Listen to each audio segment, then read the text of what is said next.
Hello, my podcast people, and thank you for joining me for yet another episode of my favorite podcast. It is Monday, February 12th, and it's raining. If you're watching, you can probably tell because the lighting's different. It's a little bit later when I'm recording this in the day, but whenever the lighting's good, it means that it's raining. It also means that I get this stupid banding back there. See that? That's called banding. I just don't have the bandwidth today to fix that. But it's because there's a mismatch between the light that's emanating from the Maestro M, and the way that the frame rate of the camera. And so there's a mismatch, and so you get the banding. And I couldn't deal with it today. So for those of you watching, apologies. For those of you listening, you don't know what the fuck I'm talking about, so let's just keep on moving on. I got no major updates today. I will drop a few, we'll call them minor updates, and then we're going to jump into how to write better emails. I'm actually stoked about this episode. You can probably tell I'm speaking really quickly. I feel really passionate about emails and email marketing. And if you're an online business owner, the fact that you have to have an email list because it's the only thing that you own. It's the only way to future-proof yourself or technology-proof yourself, but not really technology-proof, because if the internet died, then it doesn't matter you have an email address, but it's the only way to social media-proof, your business, right? If social media goes, it dies, what are you going to do? You got to have contact and communication with your people that you own, and that's going to be your email list. So the minor updates, my shoulder schneck peck thing that was going on, feeling good, feeling great. Shout out to Anna Hartman. Talked about her maybe 2 episodes ago. She's Movement Rev. I brought her on before, but she helped me out with that. I still get a little bit tingly sometimes in the arm, but I'm back to playing volleyball, and I'm swinging with no hesitation. So we're good there. Like I said earlier, big rain, but rain happens every time this time of year. Rain happens every year this time of year. Remember, write the weather down, folks, because it all comes back again. But there is actually big rain in maybe Santa Barbara area. I don't know, in other parts of, and I shouldn't say and other parts of LA because Santa Barbara isn't in LA, but in other parts of LA, there's big rain, big flooding is going on. People were messaging me and I'm like, I'm fine. What are you talking about? And then I saw on Instagram and I was like, oh, that's why they're asking. Big rain. But we're fine. I ordered a huge fake plant for the dining room because I don't have time to be dealing with an actual plant. So I'll let you know how that goes. And if I like it, I'll shout out that company because it's hard to find, good realistic plants. But this is big. It's like a 6-foot plant. Let you know, right? We're still decorating things and I love it. And I'm going to talk about that kind of in relation to ChatGPT. Actually, that's a good segue. We're still updating. And one of the things that I use ChatGPT for is to help with decorating. So I have been using ChatGPT in general a lot more. I upgraded to the 4.0, so that's the paid version. I might do a full episode on that. But if you don't know what ChatGPT is, or if you haven't listened to the original episode that I did, it was actually like a video that I made for YouTube about ChatGPT. And this was probably, I think, in maybe October or November of 2022. You can check that out. We will drop it in the show notes. We'll also link it below if you're watching on YouTube. Thank you, Jojo. But I have been using ChatGPT for helping me decorate the apartment because you can actually upload pictures of things and then you can ask it to make suggestions. And it can generate pictures if you're using ChatGPT 4, version 4. It has this thing called Dolly, and it will generate pictures. They're not the best, but it still gives you an idea about things. And then you can ask it anything you want, right? The sky's the limit. And really, I shouldn't say the sky's the limit. Your own ability to ask questions is the limit. And I've just been loving using it. So yes, I've been using it to help with decorating the apartment, but I've also been using it, from a business perspective. I uploaded 2 lists the other day because were both emailed. We're talking about emails. They were both emails from people, email addresses from people, and one list had 81 people, one had 82, and I was like, who's missing from this? You can upload that file directly to ChatGPT and ask what's the missing email address. So things like that, I am loving it. I am starting to dabble and strongly consider using it to turn at least one podcast episode into a blog per month. Mainly because I write a full ass outline for these podcast episodes, so that I write the outline because I'm doing video. If I wasn't doing video, I probably wouldn't outline it like this, but I don't have the capacity or the desire to be stopping the video. I shoot this whole thing in one take, and that's because I have an outline here. So I'm thinking about having it, I can upload a whole transcript and have it, generate a blog and then edit it and really put my voice into it, but we'll see. Or I could even just look at helping it, create the SEO components of it, of, headers and things like that, and suggested keywords. And then from there, I can still write it myself, but inject those things. So using ChatGPT, and I will update you as to how that goes. But let's get into today's episode because I'm excited about this. We are talking about how to write quote unquote better emails. So this episode is inspired by Tracy and Hillary. There's two clients of mine. I love them both. And I have been strongly mulling over doing some sort of copywriting workshop program, something, I don't know, but this is gonna be the start of it. This episode is the start of it. And Hillary is the one that keeps asking me about copywriting. And I'm like, okay, I gotta kind of think about how I want to do. But then Tracy specifically asked me if I had an episode about how to write better emails because I have helped her. She's one of my business clients and I've helped her with some of her emails. I don't write them. I just give her kind of ideas for things. I give her some feedback. I read her emails. I give her some feedback. And she, was like, I really like the feedback you give me. It helps me. Do you have an episode about writing emails? And I was like, I don't. So we're going to do that today. Before we jump in, I got to plug my favorite email marketing service. It's ConvertKit. We will drop the affiliate link below if you're looking to switch email marketing services, anything like that, or you're looking to start. Right? If you haven't started, you're not behind, you've just identified your homework. But we'll drop that below. We'll drop it in the show notes and in the YouTube notes, whatever you want to call it. Thank you, Courtney. Thank you, Jojo. But I also have two other episodes that are specifically, they dive more into email marketing. And I'm going to, direct you towards those because I don't have time in this one episode to go into why I suggest using ConvertKit and all the nuances of email marketing. Today, we're just talking about how to write better emails. So the two other episodes that I'm going to direct you to are Maestro on the Mic episode number 535. That's how often should you email your list? And then Maestro on the Mic episode number 468, how to grow your email list, right? We will link those and you can check those out. The TLDR of those, right? Too long didn't read, or maybe it should be the TLDW or TLDL, right? Too long didn't watch, too long didn't listen, is to write more, right? I will always be an advocate for volume. And with that, a way to modulate volume is frequency, right? If you want to get better at writing, write more emails. You want more people on your list? Write more emails. You want to get faster at doing it? Write more emails. Okay, so let's hop into the episode. And I want to kick it off with 3 major points that I focus on when I write an email and that I think will help you write better emails. Point number 1 is to write how you speak. Point number 2, identify the main point that you're trying to communicate in the email. And then point number 3, think about how you want your audience to feel when they read that email. Okay.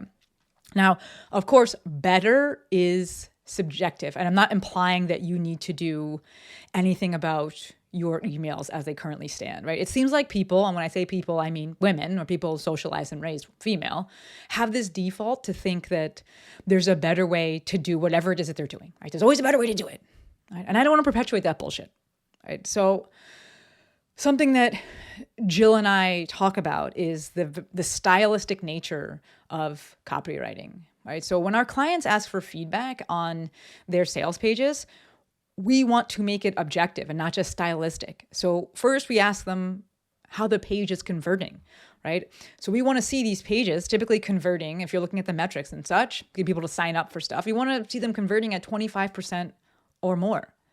Right? Email opening rate is what we can compare this to. I want to see at least a 50% opening rate if you have less than 5,000 people on your email, right? Email list. If you're hitting those numbers, then I'm going to say, keep going. Don't change anything, right? Because I could always suggest things, but the changes would be, and the suggestions would be stylistic, meaning I wouldn't say it that way, but it doesn't mean that you shouldn't say it that way, right? I wouldn't say it that way, but it doesn't mean that it's wrong to say it that way. Right. So if people aren't hitting their numbers, hitting those conversion rates, hitting those percentages, then when I do make suggestions, it's based on largely on the 3 points that I listed above, right? Which is write how you speak, identify the main point that you're trying to communicate, and then think about how you want your audience to feel. Right. if I bring it back to this better discussion, right? I think it's important to kind of dig into this. The existence of this episode right here that I am recording, that you're watching or listening to, it doesn't mean that your emails are bad or that they need to be better. Right? I am simply sharing my approach to writing emails while using a title that grabs people's attention. Maybe it grabbed your attention based on what other people have said to me time and time again, that they want to write better emails. How do I write better emails? Right? So if you think that your emails could be better, I want you to ask yourself why. Why do you think that they could be better? What is it about it?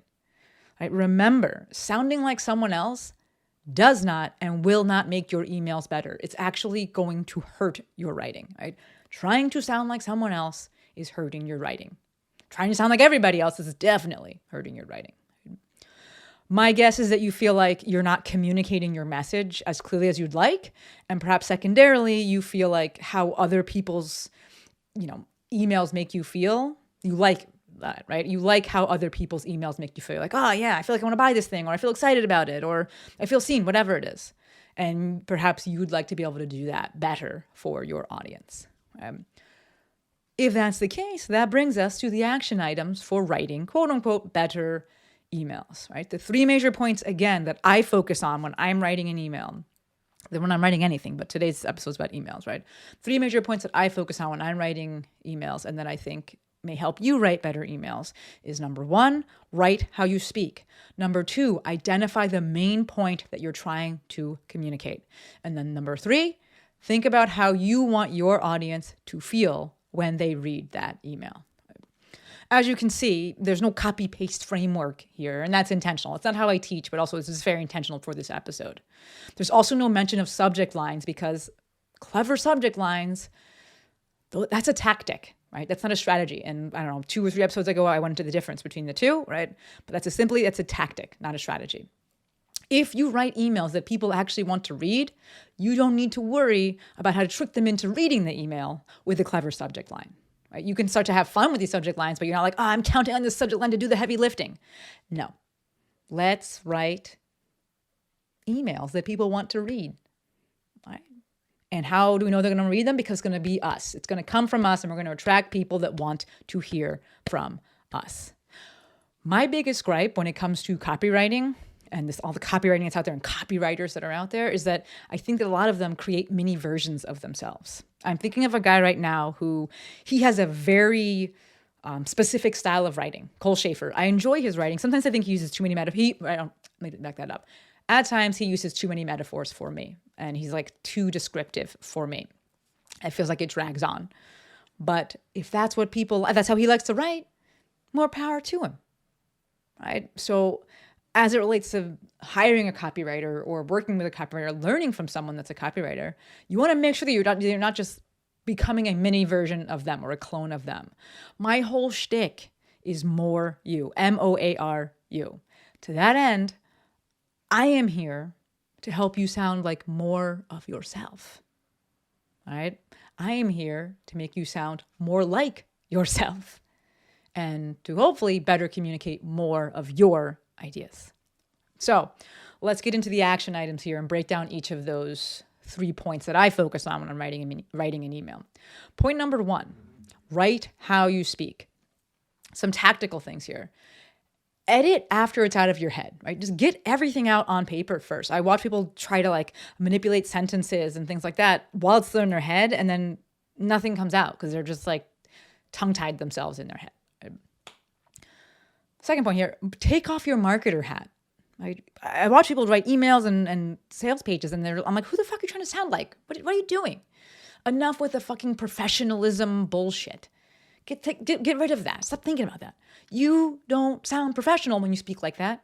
You sound like you have a stick up your ass. And people don't like hanging out with people who have sticks up their ass. Okay? Take it off. Take the marketing hat off. Just be you. After you've written, read it out loud. Would you say what you wrote? If not, change it. This can also help with punctuation. If you have a tendency to have these really long sentences, read it out loud. And if you're taking a million breaths in your sentence, it's probably too long, right? So consider that. If speaking comes easier to you, then use talk to text. I do it all the time. neither of those two things. I'll be dictating things as I'm walking moose, and then I can go home and clean it up. Right? So if you know that it just comes out easier when you speak, then speak it first, and then you can look to clean it up, right? Edit it after it's out of your head. Last part here, or almost the last part of this write how you speak section, is identify how you speak. Do you know how you speak? Are you funny? You should know if you're funny. You do know if you're funny. I'm funny. I know this. People laugh, right? If you're funny, infuse humor into your writing. If you're not funny, don't. Please don't. It's going to be awkward for everyone.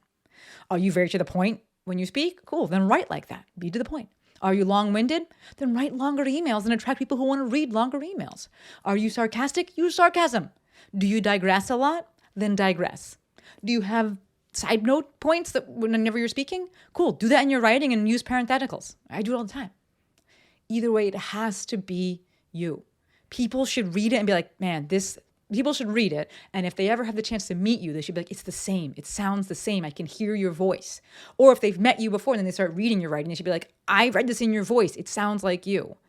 And it should, because it's you. Right? Stop trying to sound like someone else. It's hurting your writing. Point number 2 that I focus on when I'm writing an email is identify the main point that you're trying to communicate in that email. Right? This, to me, is a push for, or a case that I can make for increasing your volume, aka increasing your writing frequency, right? Because frequency is a way to modulate volume. I'm not talking about just writing longer emails. I'm talking about writing more emails, right? When you write more emails, you have more real estate, which means it's easier to be okay saying just one thing per email. Because you're like, I gotta get it all out because I'm never gonna write again, or I'm not gonna write for like 5 more months. You're like, I'm writing again on Tuesday. So like, I can just say one thing. All right. This is also a push for writing outside of times when you're selling, because the main point that you're trying to communicate doesn't have an underlying, tone or underlying goal of trying to get the reader to buy something. It's just you sharing your ideas, you working on your communication skills, you communicating your ideas. Okay. So as it relates to identifying this main point, I prefer to identify the main point before I start writing. Right? The main point that I'm trying to communicate in this email, the thing that I want people to walk away with, the thing that I want people to take away from this email. I'm going to identify that before I start writing. The main point could be a goal as well. Right? So if we're talking about a goal, it could be that you want to let people know that something is for sale. It could be that you just want to share ideas, right? So you want to share ideas about how to meal prep for running. It could be that you want to update people about a website bug. It could be that, if we're thinking about main points, right? What is the main point of this email? It could be that alcohol is killing your gains. That's just the main point. You're trying to communicate that point. It could be, I'm thinking about Jill. She just sent an email out, right? Right now is the best time to start an online business. That is the point of that email. You've identified what the main point is. Then you go and write. Make sure that you've communicated and articulated that main point. You should have at least one sentence that specifically states that main point. Right? Comb through. I usually say it 1 to 3 times, if not more. Right? But I want to say that main point so people know I'm going to drive home that main point. Of note, if the main point is that the doors are open. If your main goal is to let people know that the doors are open for something, that you're selling something, and today is the day it's starting, let the whole email be about that, and say it with your whole chest, right? Say it with your whole chest. Don't put in some fucking PS in the bottom. Have it be about some other shit. What is the main point? To let people know that the doors are open? What's your goal? To let people know that the doors are open? Then let them know. That's the whole email. Okay. Next point with this, and then we'll move on to the third, is one of the reasons I really like writing things on the computer as opposed to by hand is that I can move stuff around. So one of the things that I'll do is you could, as I'm saying this, I'm like, you could be writing your own kind of outline for how to outline an email. And it would be main point, right? And identify what the main point is. And then other points that you want to communicate. So other things that you want to say, they should support the main point. Right? I will list those out. So the reason I like to do this on the computer is that I'll write things out, and then at the bottom I'll hit Control Enter and start a new page, and I'm gonna write things on there that I'm like, okay, but I want to mention this thing in reference to this. All right, so this way I write everything out, and then I can go to the end and be like, did I mention that point? Does it still fit in here? And then I can bring it in. Right, the power of technology. I'm just thinking about when people had typewriters, right? You couldn't do that. I guess you could, like, you couldn't do it. You can't like go back and insert things, right? So you have the ability to do that. So you can write the whole thing out, right? Edit it afterwards, but I also have a running list of things that I want to talk about. They support the main point, right? They're additional points, but they support that main point, and then I can go and put those back in, right? And see if it makes sense. If it decide if it makes sense to put them back in. Yeah. All right. The third point that I think about when I'm going to write an email is, how do you want your audience to feel when they read this? I think that this right here might be the biggest area where people can improve. Some things that people may want to feel. I mean, a list of ways that people may want to feel: excited, informed, inspired, motivated, seen, heard, understood, supported, certain.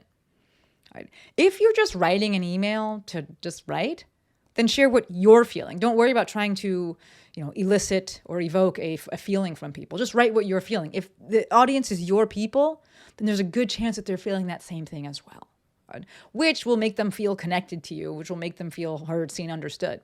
So an example from my own emails is I sent an email out during early COVID, and I wrote about what I didn't want to see come back, right? Things that I didn't want to come back. I wasn't trying to make people feel any kind of way. I was leaning into how I was feeling. And I was just writing to write and stay connected with my audience. I wasn't trying to sell something, right? Again, this is a play for writing when you're not selling. I understand that at the end of the day, right, if you're listening to this in the context or for online business, you want to make sales, right? Because making money is what makes it a business. The success of any launch is 100% dictated and determined by what you were doing 6 months, a year, 18 months, 6 years before that actual launch, which is why I want you emailing your people and communicating with your people outside of the times when you are launching and selling something. So within this same theme of running a business, running an online business, why would you want people to feel a certain kind of way? Right? Well, we put the business hat on, and from that perspective, we want them to feel a certain kind of way because that is what will help them take action. Right? This is not grimy. This is not manipulative in the bad sense of the word, because manipulation is, right? Like babies manipulate all the time. Like they cry to get you to do something and get you to act a certain kind of way. We are looking to write in order to try and get people to feel a certain kind of way. Why? So that they take action.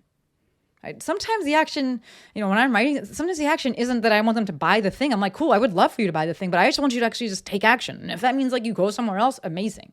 Right? But that's my whole shtick. It's not, yes, I would love if it's a good fit, take action with me. But if you're like, it's not a good fit, fine, I don't care, but just go take action and build your best life. Right? So from a tactical perspective, you think about what your people are feeling and what is stopping them from taking action. I think that marketers, business owners, don't do a very good job of this. They don't take a moment they don't take a beat, they don't take a pause to say, what are my people feeling right now? Why are they not doing the thing?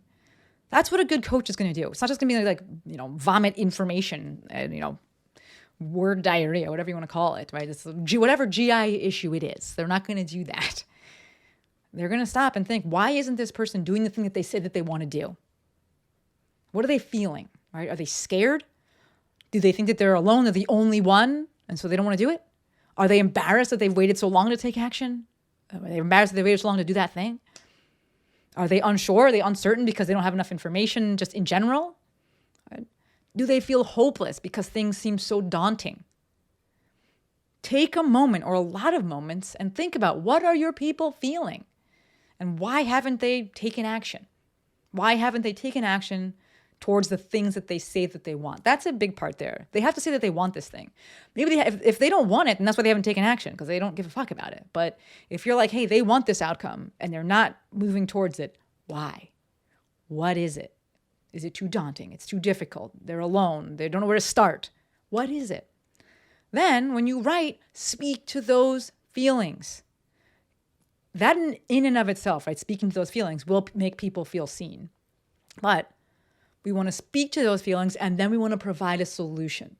Solution meaning helping them feel the opposite of what they're currently feeling, which presupposes that they no longer want to feel that way, which we can presuppose that because The people are saying, I want this outcome. I don't have it right now. I want this outcome. Okay, well, then you got to change how you feel so we can get you to take action. Right? If the goal is just to make people feel seen, then you don't have to provide a solution, right? If you're just communicating with people just to communicate with people and, connect with them, you don't have to provide solutions. Right? But if you're like, hey, I want to help someone take action. I want to help someone do the thing. I want to help people move towards their goals. I want to help people accomplish their goals. Then we have to say, what are you currently feeling that's stopping you from achieving that goal? Okay, well, here's a solution to that. Right. Here is where I think we can look to implement such tactics such as storytelling. I hear words, because I think that it's a hyphenate, right? I hear this hyphenated words come up a lot, right, about storytelling. I'm not a good storyteller. It doesn't matter, right? The pushback that I'm going to give you is that I don't think you need to be a good storyteller. I don't think of myself as a storyteller. Right? I think that I'm very good at providing context for people. And that's what I would love for you listening to this or watching this to think about when you're writing. Provide context for people. After you've determined the main point of this email, think to yourself, what is my experience with this? Why are you bringing this thing up in this moment? Why do you care about it? And then write those things out. Give it context. Give the main point context. Giving something context gives people something to be interested in. Keeps them reading, keeps them going. So yes, it could be like a true story if you like telling like stories from like the traditional definition of the word, or you could just think about providing context for people instead of just providing information. Right? Yes, there is absolutely something to be said about how the style of writing can and will make people feel something or feel a certain kind of way. But to me, this is a bit more advanced and should be secondary to simply writing in your own voice and getting comfortable with that and getting proficient and efficient with that, right? And so if I cover this, it'll be in another episode, right? If I cover, how the style of writing, I'll cover it in another episode if I cover it. But if you are ready to cross that bridge, right, then self-suggestion, use ChatGPT, right? We're going to bring it full circle here, bringing it full circle to what I spoke about earlier. Use ChatGPT. Submit a writing sample, aka like submit one of your full emails, or when I say submit, there's like a free write space, like a prompt box. Put in an email, put in an entire transcript for something that shows how you write and how you speak, and then ask it to describe the tone and voice. From there, you can ask what you need to change in order to make that style of writing either more motivating or more inspiring or more informative, whatever you want, however you want to make it. ChatGPT can do it. You're not going to ask it to do it for you. You would say, what would I need to change? And it will give you a list of things. It'll say like kind of words, the type of words that you can use, how long the sentences should be. Right? I tend to speak in a more motivating way, just inherently. And it can pick that up. I can enter a transcript or an email, and it will say that, right? I've done it before. I'm like, just like describe the tone and voice of this writing for me. You can use that as well if you want to input that response then so that it can generate more things with that same tone. But I don't love having it generate things. I just don't think it does a great job with that. But you can use it to offer suggestions on how to change your writing so that you can, change that style and evoke different feelings and emotions and things like that. All right. But the three major points that I focus on when I write an email or anything, and that I think could help you write better emails are, again, number one, write how you speak. Number two, identify the main point that you're trying to communicate in your email. Singular. One main point. And then number three, think about how you want your audience to feel when they read that email. After doing those things, I think it's just like any other skill. Right? Writing is communicating, it's a skill. And I think that volume and repetition will become your best friends. Speaking of volume, I have committed this year to writing more. My word of the year is write, and I've been leaning into it. I'm writing currently 1 to 2 times a week to my email list. And if you'd like to join the list, you want to check out how I do things, I know you just want more Maestro, we'd love to have you as part of the More Maestro. Nope, that's the wrong name, as part of the Maestro Mail family. I guess we could call it the More Maestro Mail, but it's technically, if and when you join, you'll see that the header is Maestro Mail. But we'd love to have you, and by we, I mean me and everyone else that's on that list. Would love to have you as part of the fam. So we will drop the link to join in the show notes and below, or if you can remember things, I can't remember URLs like this, but you can head on over to themovementmaestro.com/email list, all lowercase, and it'll take you to the page where you can sign up, all right? But that is all that I got for you for this episode. I hope that you found it helpful. I intentionally didn't lay out some, super fill in the blank type of framework. But I do think from this, you can create your own framework for things in terms of, and kind of like a checklist, if you will, for writing a better email, which is number one, goes without saying, write how you speak. Then number two, I would say, what's the main point? Number three, I would say any additional or supporting points that you want to have in there. Number four, how do I want the audience to feel? And then number five, any calls to action. Right? And then you just write those things out, write your email, send it. All right. That is all I got for you. I enjoyed this episode. Hopefully you did as well. If you got any requests or anything like that for emails, well, I can write it as an email, but any requests for episodes, I would love to hear from you. It's super helpful for me. And I think it's helpful for the audience. So hit me up, slide into the DMs at The Movement Maestro, or you can give me a little texty text, 310-737-2345. As always, endlessly appreciative for every single one of you. Until next time, friends, Maestro